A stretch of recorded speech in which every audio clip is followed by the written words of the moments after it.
Hey everyone, welcome to This Explainer. Today, we're diving straight into the clinical side of procedural learning and how we can leverage neuroplasticity to build mental habits that actually stick.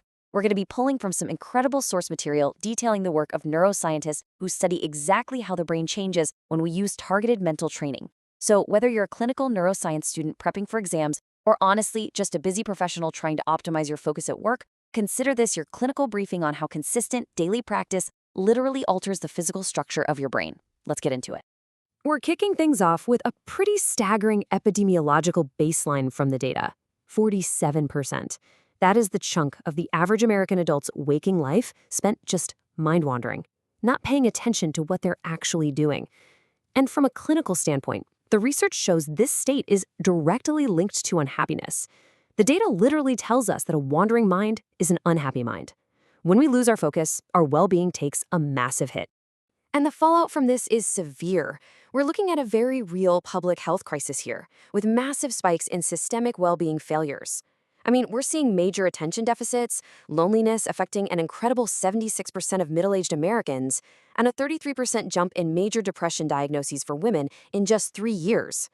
Tragically, suicide rates are climbing too, with more than one teenager taking their own life every single day in the US. These aren't just abstract feelings. These subjective states take a literal physical toll on our bodies and our overall health.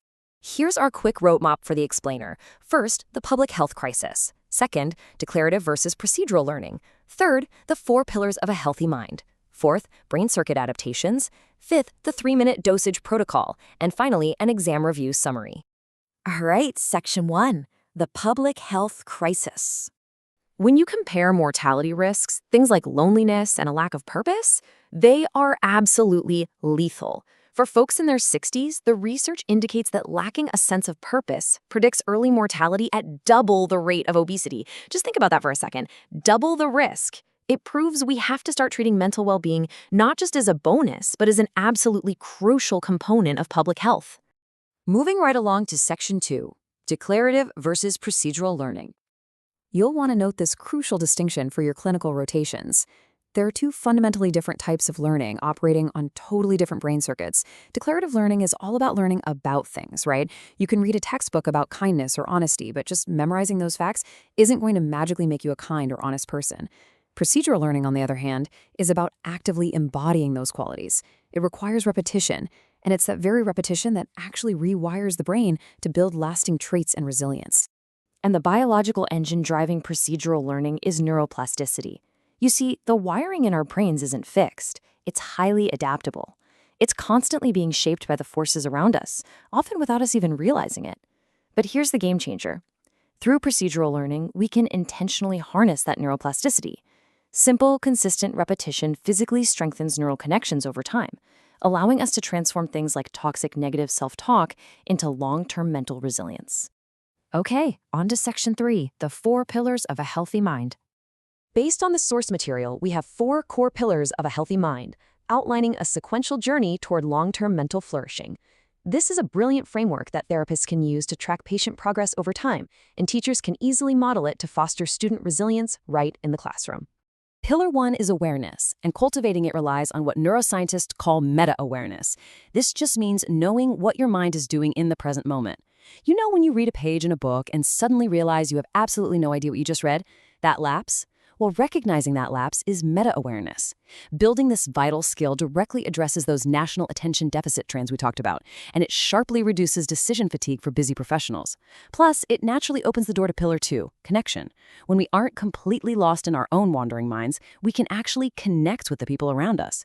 That reduces implicit bias in our public interactions and really cuts down on the friction during demanding office hours. Then we hit Pillar 3, insight. Look, we all have an internal narrative. But treating negative self-talk as the absolute truth, that's a direct prescription for severe depression. Changing our relationship to that inner voice creates crucial mental breathing room and fosters incredible clinical resilience. And that breathing room is exactly what clears the path for Pillar 4, purpose. Because when we aren't totally bogged down by negative self-talk, we can build a strong collective sense of purpose, which actually protects against community suicide rates and early mortality. All right, Section 4, brain circuit adaptations. This is where the data gets super cool. In a fascinating MRI study from our sources, individuals were randomized to get either compassion training or cognitive therapy. They were scanned before and after just 2 weeks of training. And incredibly, after just 7 total hours of short practice sessions, researchers saw systematic physical differences in the brain scans. The repetition was already physically strengthening those neural connections. Specifically, that short-term compassion training strengthened the prefrontal cortex and the ventral striatum. Now, for the neuroscience students tuning in, you know these are the exact circuits involved in positive emotions and rapid emotional recovery. It's the literal scientific explanation of how consistent daily practice physically alters brain structure to build a lasting habit of resilience. Section 5. The 3-minute dosage protocol. So, how do we apply this? We're talking about a daily checklist of just 3 minutes. To make it stick, the strategy is to anchor these brief mindfulness exercises to existing daily morning hygiene routines. You can practice awareness while commuting, walking, having your morning coffee, or literally just brushing your teeth. We're treating mental fitness exactly the same way we treat daily dental hygiene, using specific sensory cues like the taste of your toothpaste or the sound of the train to trigger mindfulness builds these incredible microhabits that drastically enhance workplace focus and seriously decrease stress. And a collective commitment to these simple microhabits has a massive societal impact. In primary schools, integrating short awareness exercises helps students regulate their attention and manage exam stress. In the workplace, short mindfulness breaks for teams improve collaboration, dial up focus, and reduce implicit bias. And in healthcare, cultivating well-being physically protects against age-related mental decline, preserving cognitive clarity for older adults, and on a macro level, massively reducing systemic healthcare costs. Okay, wrapping up with Section 6, the clinical exam summary. Make sure you flag this first definition for your exams: procedural learning. The clinical takeaway here is that, unlike just memorizing declarative facts, procedural learning relies on repetition to physically alter the structure of the brain. This is exactly how you actively build traits and long-term resilience against age-related cognitive decline. Next up is meta-awareness. Remember, practicing meta-awareness is the clinical recognition of mind wandering. It's the exact microhabit that lets you catch a negative narrative right before it spirals out of control, giving you a highly effective strategy to manage daily life stressors and reverse emotional reactivity. And definitely do not forget the specific neural anatomy for your tests. Just 7 hours of targeted compassion training will physically adapt and strengthen the prefrontal cortex and the ventral striatum. It's proof of how rapidly procedural learning can actually build robust, physical, emotional recovery circuits in your brain. There's this brilliant quote from the source material that basically sums up our entire briefing. The wiring in our brains is not fixed, it's adaptable, and we can harness the power of neuroplasticity to change our brain. It's so true. Simple daily cognitive exercises directly support long-term brain health and protect against the physical toll of a wandering mind. You literally have the ability to take responsibility for your own brain.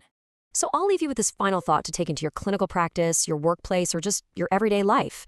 If just 3 minutes of procedural learning can physically rewire your brain's emotional circuits, what daily hygiene routine are you going to anchor your new mental habit to tomorrow?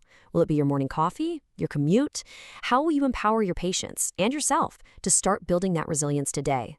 Thanks so much for joining me for this explainer, and I'll catch you next time.